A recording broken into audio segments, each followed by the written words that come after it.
असं जीवन जगलं पाहिजे. कसं जीवन जगलं पाहिजे? बरेच जण जीवन का जगतात कोणालाच काही माहीत नाही. त्यामुळं आपल्या कामामध्ये, पारिवारिक जीवनामध्ये आणि आध्यात्मिक जीवनामध्ये फार बँड वाजून गेलेले आपल्या भाषेमध्ये. म्हणून तुम्हाला आध्यात्मिक जीवन, पारिवारिक जीवन आणि सामाजिक जीवन किंवा आर्थिक जीवन जर समतोल करायचं असेल, तर तुम्ही ही गोष्ट पालन करू शकता.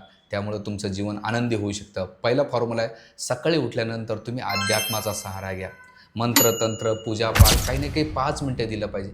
त्यामुळं ती पॉझिटिव्ह एनर्जी, ती पॉझिटिव्ह शक्ती तुमच्यासोबत दिवसभर तुम्हाला पॉझिटिव्ह विचार करण्यासाठी, पॉझिटिव्ह व्यवहार करण्यासाठी मदत होते.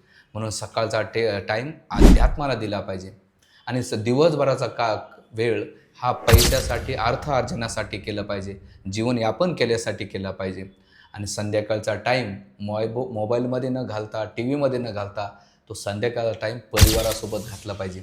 आणि संध्याकाळी परिवाराला घालताना एकत्र जेवण केलं पाहिजे. आणि मुलांना, पत्नींना, आई-वडील, बहीण-भावंडं, नवरा ह्या सगळ्यांना आपण एकत्र बसून आपण गेट टुगेदर केलं पाहिजे. तर सकाळचा टाईम भगवंतासाठी, दिवसभराचा वेळ पैशासाठी आणि संध्याकाळचा वेळ परिवारासाठी जर जगला, तर असं जीवन आनंदी, सुखी, समाधानी आपण प्राप्त करू शकतो. आणि या तिन्ही गोष्टी बॅलन्स होतात. हरे कृष्णा.